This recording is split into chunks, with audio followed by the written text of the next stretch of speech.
Hello, everyone. I am back. I am the king of live comic reviews. Didn't know there was one, but there is. Actually, I just went to Burger King. Hey, everybody. How you doing? Decided to experiment. I want to see if I can do these comic reviews weekly to get them out a little bit more on time when people give a shit about these things. Because like I don't know, people kind of don't want to hear about that shit on like Saturday or Sunday or some things like that. So we're gonna try and see if we can do these a little bit more weekly. So hey, how you doing today? I am got this glow about me right here. And let's see. I hope this kind of works for you. I hope this light isn't too a little bit too heavenly or something like that. Hey, I picked up some books this week, and I like to share my thoughts about them. Let's get going. First off, I picked up Uncanny X-Men #1, the new Gail Simone series. I picked up Avengers #17, the beginning of Storm. Spectacular Spider-Man #6. And let's see, Chitara #2. And Gotcha Man, also #2. So let's take a look at these books and let's give a talk about them. So, hey, I have been pretty excited about the post-Krakoa era. I know a lot of people have been kind of bummed about it, but look, um, the writing was on the wall that this was going to have a beginning, middle, and end. So, all right, let's get to the next chapter in this unending thing called the X-Men comics. So hey, this is from the up from the ashes came a bubbling crude, and this is the comic I've been looking most forward to. Was Gail Simone tackling the X-Men? She was going to put Rogue in charge, #1. That's great. We got Wolverine, Gambit, Nightcrawler, Jubilee. Come on. This is great stuff. So hey, this is from, of course, Gail Simone and David Marquez. And we start with these complete bastards showing up at the the Xavier Mansion, and they want to like burn it to the ground. At least all the personal effects, which is kind of really shitty. Specifically, but they're very interested in the real core equipment, like the Cerebro uh, computer room as well. By the way, I love how the Cerebro room now basically looks like it did in the movies, and why not? It was a good design. So there's also some secrets they're holding as well because they have some mutant captured here, which we are not told in this issue who that is. So jump to our core group and Rogue, Wolverine, Gambit. They're kind of milling about for the time being. They want to be X-Men, but like they don't know where they fit in right now. They're not really feeling Cyclops' group in Alaska. I don't know why they don't want to just move to Alaska, but they're trying to figuring things out. Meanwhile, they're going through kind of like a couple of different like adventures of sorts. First thing they go to, where is this? Let's see, Pyramid of the Sun. Let's see, this is around Mexico City, where a dragon has taken residence, and he has been like eating people and doing dragon stuff. So they go and fight him.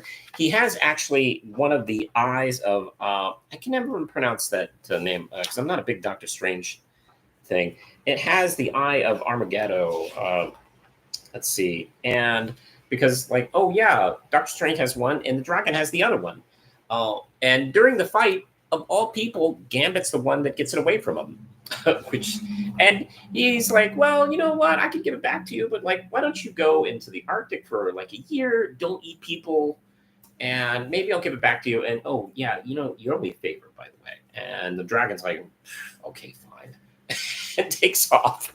Uh, and we get to see some really nice like camaraderie between the three X-Men.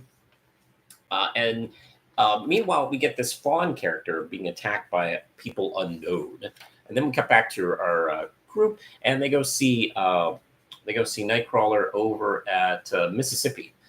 They're still kind of hanging around south, and they go visit a sick child who is also a mutant, and one of his wishes was to see the X-Men. Those are his heroes, and it's a really touching scene that gets really sad, actually, without really giving too much away about that scene. And then they regroup once again over in let's see, Louisiana, in Gambit's hometown, and they're just trying to figure out things like, should we like team up with like Kitty Pryde, and she's not really having it. Should we like, are we X-Men anymore? Are like, what are we doing? And that's when they're trying to kind of like figure this out, they're approached by these mutants who are on the run, and they need help. So here we go. Really dug this. It's there's a nice big fight scene with the dragon, but to be honest, it plays a little bit more of a slower pace than the Jed McKay X-Men #1, where it opts for a little bit more character stuff and slightly building towards the action adventure to come.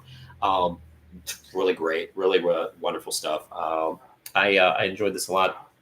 For me, this did not disappoint. I've been waiting for the Gail Simone X-Men, and I'm very into it. So yeah, I'm gonna give this 5 out of 5 Ram chips. I liked it quite a bit. So all right, let's go to the Avengers 17, and all right, we got done with a couple of world-ending events. Okay, we got through them, but things are not great. So anyway, this is from Jed McKay, and let's see, Valerio Shitty. I can never. I need to look up how to pronounce their name. But okay, Carol Danvers, the leader of the Avengers, or chairperson of the Avengers, how they want to call it, is not feeling great. Like the blood hunt happened on their watch. The downfall of Krakoa happened on their watch, and she's like, we are failing. We are not doing the job here. But like Black Panther disagrees. It's like, hey, look, the world's still turning. Billions of people are still alive. We're still alive. There's going to be these losses, and yes, it's tragic that we've lost like thousands of people, but that could have been billions of people. But that's kind of cold comfort to Carol, so she's like taken off for a minute. Tony goes to talk to her, and I love their conversations. For those of you who don't know, Tony and Carol are each other's sponsors because they're like recovering alcoholics. So when one's getting a little rough around the edges, the other will talk to the other, and it's a nice scene. Meanwhile, speaking of that, Black Panther talks to the Impossible City, the living entity that is their home base, and it was compromised during Blood Hunt. And he does something interesting. He goes, "Are you okay, Impossible City?" And the Impossible City talks to him a little bit about like how vulnerable it felt, because like it once was the domain of terrible monster people, and got through that and is now like the home base for the Avengers. And just when things were looking good, it got dominated by vampires. And like he relates to it because he was compromised too. That's kind of a cool scene, actually. Vision and Wanda have a conversation because Vision's kind of like, I'm kind of seeing Carol's point. I do feel like, things are not great. And she repeats Black Panther's point. Like, look, billions of people have survived. We have saved billions of lives. The world keeps going. But, I get it. So anyway, Captain America, Sam Wilson, he retreats to Atlanta to see Storm. And Storm looking pretty good. She's going through kind of like a post-era herself because this is the post-Krakoa era for her. And she and Sam start talking. He's like, you know what? We weren't really helping you enough with Orchids. And she's like, look, they escaped. They ran under our radar. Don't feel bad about it. And he's like, yeah, you know what? We still could have done something. They have this wonderful conversation flying through the air. And he straight up asks her, do you want to join the Avengers? because she's not an X-Men right now, and she's kind of looking for her own place. Meanwhile, there's this subplot running through this issue of some super person talks to a guy. He goes, "Look, I'll give you this gold. Take this to the media at this dime, and there you go. No strings attached. Just go do this." So he does, and once that's uploaded to, let's see, is this the newspaper? I don't know if this is a newspaper or a TV station, something like that. But anyway, they upload this news immediately, and it gets immediately to the Avengers. And what it is, it's Hyperion. And he, by the way, when he was going through the Heroes Reborn story arc, and he thought, the world was perfect, and he was the most important superhero of all time, and so was his cohorts, and that was all an illusion, and he's not sure what's real anymore. So his solution to this is to hit the Earth as hard as he can from Pluto. And that's with the power of a comet. So taking out the world, to see what's real. Not great. Not a good mind space for him. So that's going to continue on. And I guess I can see how that is reminiscent of what our heroes are going through. What am I doing with myself? Love this a lot. I can't wait to see Storm join the team for real. I know she's flirted with joining the team from time to time in the past. I think the Bendis era, she joined the team for 2 seconds. To be honest, I didn't really count that because she was barely in the team. This is for real, really legitimately joining. So I'm kind of excited to see that. 5 out of 5 RAM chips. I dug it quite a bit. Spectacular Spider-Man, number 6. And we're still going through this arc of these basically Arcade, and who's that other guy? The other guy. Let's see, Arcade, and I can never remember his friend, the less popular character. Let's see. Damn, I cannot find. Man, how bad do you suck if you're not as memorable as the Jackal or Arcade? Anyway, Arcade and friend has this whole setup with illusions and robots to give people their dreams come true. They were testing it on regular folk, but they're definitely going to try and sell this to rich people. Of course, that's how they do things. This is written by Greg Weisman and Roberto Ramos doing the art. So anyway, this is framed with Miles Warren's brother. He is having a conversation with somebody off panel about something he's got cooking on here. Meanwhile, Hammerhead has these illusion robots by his side. They're going to fight the Spider-Man, and they're making up of Silvermine, Kingpin, Black Cat, in this old West town. I don't know. It doesn't seem like the go-to for Hammerhead, but okay, maybe it's what was available. So anyway, the fight commences, and Peter instantly does not want to fight Black Cat. He's trying to convince Miles, can you fight Black Cat? That's just weird. And this is pretty funny. The fight actually is really nicely rendered in the usual Roberto Ramos style. While we're going back and forth with Warren talking, and we get to the end, and it looks like we're kind of winning the day until this thing shows up. Holy crap! Look at this design. This is a lot of stuff going on. So yeah, fun issue. Let's see. I don't know if this arc is running a little bit long for my tastes, but let's see. We'll see how it ends, and see where I feel on that. But pretty good stuff. I'm going to give it 4 out of 5 RAM chips. Not bad. So let's jump over to Thundercats and Chitara number 2, and this is from Sue Lee and Dominica Caban. And this basically is a prequel to Thundercats, and it essentially is Chitara having bad vibes. Essentially, she is a new, younger member of the Thundercats, who are sort of this Thundera's Justice League or Knights of the Round Table, these great protectors and shit like that. So everything's going good. She's fighting giant spiders to protect miners. She's helping train and take care of Lion-O, who's a baby kid, and meeting Wily Kit and Wily Cat for the first time. But she's all the while getting this feeling like she just has this feeling that the shoe is about to drop. Something is off, and I can't let go of this feeling. And the leader of Thundera is telling her, chill out. It's things are cool. Enjoy life. Jaga's saying that. Tiger is saying that. Everyone's like, you're just worried too much. But I can relate to that because, every time things are going well, I just always have this terrible feeling like, when's the shitty thing going to happen? When's it going to fall out?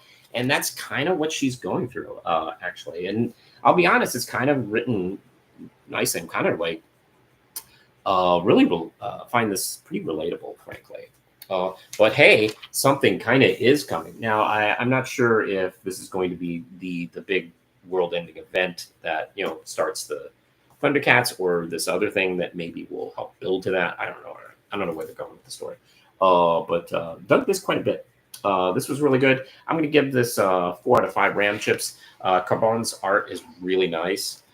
Drew Moss is the main artist for the series, but this miniseries is just lovely rendered. It's just really pretty art. So I'm going to give it 4 out of 5 Ram chips. Anyway, we're going to be ending with Gotcha Man #2, and Gotcha Man is based on the anime that I used to watch as a kid. I love this quite a bit. Now, issue 1 end was written by Colin Bunn and Chris Batista doing the art.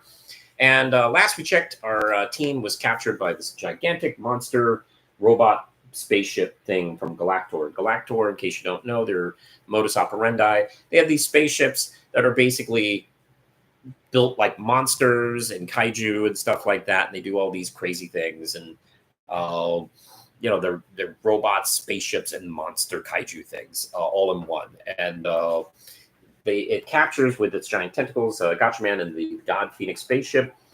And their resort is to turn the God Phoenix into the Firebird, which is like God Phoenix's like final form, and it is able to free them. They're able to escape, but that actually destroying the city and capturing Gotcha Man was only a nice side project for this mission. The actual mission, the most important thing was this spy character from the Devil Stars, and she captures this scientist, Dr. Mueller, and because they're building a project, they need scientists in certain fields, and the main goal of this mission was to capture him, and they succeeded. Gotcha Man is only able to figure that out afterwards. So anyway, of course, they go to like do this again and capture this other woman. By the way, let's see, I love the art here. Batista's art is just really gorgeous. By the way, anyway, they're going to continue to do this and attack, and they don't attack this time. They just go ahead and try and capture. I guess being like can't get away with the same exact idea again. This scientist, Dr. Akito. But this time around, oh wait. No, they did try it again, but it didn't work this time. What they do is they just go right to the kidnapping because they knew that's not what the monster attack is not what you're focusing on. So we're gonna go get save the scientist, and June captures and takes out the Devil Star. And what's hilarious is the Devil Star's loyalty is non-existent. Like she's captured and she goes, well, Galactor's going to kill me. So, I mean, you just captured me 1 second ago. So I might as well be dead. So, hey, here's all the information you need. And here's where they are. Here's what they're doing. Man, her loyalty turns on a dime. So, they decide, they try to discuss how they can trust her. And June comes up with this idea of going back in her place undercover. So not bad. I'm kind of digging where the story's going. I like the focus on June, who's one of my favorite characters in the series. So not bad. And the art's kind of nice and crisp and clean and cartoony looking. I really do like it. I'm gonna give that one 4 out of 5 gram chips. Pretty good. So, hey, that's what I was thinking about this week in comics. This is what I enjoyed. So I want to also say I'm making an announcement video about where the channel is going in a few days from now, as soon as I get the video edited. But don't forget, you can follow me on various social media platforms. I'm on Twitter, Threads, Instagram, and you can support this channel. Oh, excuse me. Oh, thank you, Siren. Okay, the siren stops instantly the second I stop talking. Fantastic. So hey, don't forget, Red Knight is available at Manos Public.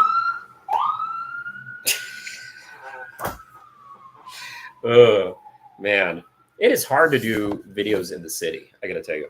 So hey, don't forget, Manos Publishing. You can get Red Knight here, and you can get copies in digital and print. You can support the channel on Patreon, and I'm about to do a big relaunch of the channel. I'll explain in a couple days. Don't worry about it. But I think that's it for now, and I hope this video finds you well. So I am going to end this live stream now. So tell me in the comments below, what comics did you pick up this week? Did you pick up the new X-Men? What did you think of it? Did you pick up Avengers? What did you think of it? Are there any comics that I should be reading? Anything you read that you'd like to give a mini review? I'd love to hear it. Let me know in the comments below, and don't forget to like and subscribe. Hit the notification bell for all things Manos. And I'm going to hit the road. Take care. Have a good night.